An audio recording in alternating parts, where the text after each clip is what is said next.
I want to do an example of finding arc length using the variable y, and just to give you one example of how that issue might arise. What we're going to do is we're going to solve for arc length using the variable y in a situation where it would be very difficult to find the answer using the variable x. I certainly don't want to imply that that's the only reason you would use the variable y, but I just want to show you how this would occur in one case. So let's suppose you want to find the arc length of the curve y equals x to the 2/3 as x goes from 1 up to 64. And as you can see, I have not drawn this anything near to scale. The important point here is that 1 is less than 64, and we simply want to find the distance that an ant would have to travel as it moves from this dot here over x equals 1 up to this dot here over x equals 64. Now, using the formula that I gave you, you can find the derivative of x to the 2/3. You can square it. You can, put 1 plus that derivative squared under a square root sign. It turns out I looked it up. And it is possible to evaluate that integral. It's not easy to do. I didn't initially know how to do it, so that gives you some idea of how hard it actually was to do. It turns out that it's easier to do this in the y direction. So I'm going to show you what we would do there. So we have the curve y equals x to the 2/3. Let me just put this here. So let's see, we have y equals x to the 2/3. What I'm going to do is I want to solve for x in terms of y, so I'm going to simply raise both sides to the 3/2 power. Remember, when we nest exponents, we multiply them, so 2/3 times 3/2 is going to give us 1. This is going to give us y to the 3/2 equals x to the 1, or x. So I now have that this curve here can be thought of not just as y equals x to the 2/3, but as x equals y to the 3/2. So recall the formula that arc length in the y direction is equal to the integral from a to b of the square root of 1 plus g prime of y squared dy. So essentially what we have here is we have g of y equals y to the 3/2. Now, the thing you have to recognize, though, is that when we integrate in the y direction, we're not looking for the lowest and highest values of x. We're looking instead for the lowest and highest values of y. So we'd have to actually know what those are.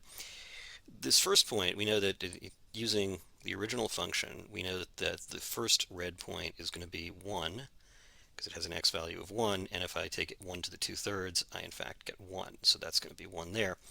But the next one, the second red dot, is going to have an x value of 64, and to find its y value, I have to plug the 64 into this equation. 64 to the 2/3, that's going to be the cube root of 64, and then we're going to square the result. The cube root of 64 is 4, and then when we square it, we get 16. So that's going to be 16 there. So this is going to be 16.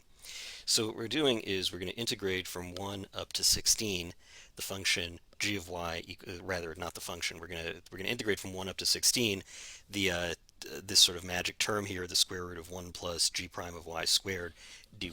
So let's figure out what those are. We know that if g of y equals y to the 3/2, then g prime of y equals 3/2 y to the 1/2, and come up here, g prime of y squared is equal to 9/4 y to the 1/2 squared is just y. Okay, so that turns out to be kind of convenient. So let's form the correct integral. We know that s is going to equal the integral from 1 to 16. Again, remember, we're going from the lowest value of y up to the highest value of y. It would be wrong to use 64 and to use 1 and 64 in these positions, because those are the x values, not the y values. So this is going to be the square root of 1 plus 9/4 y dy.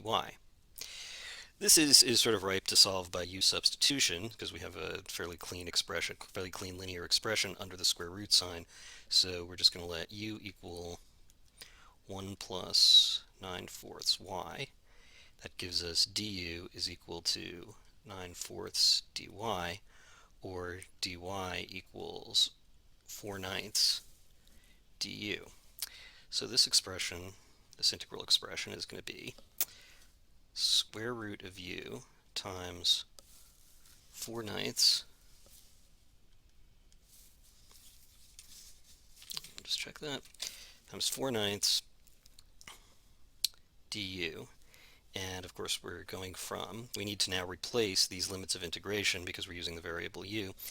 When we plug in 1, let me just clarify that. These are values of y, and we have this equation that says u is equal to 1 plus 9/4 y. So what I have to do is plug in 1, and I get 1 plus 9/4, which is 13/4. And then I am going to plug in 16.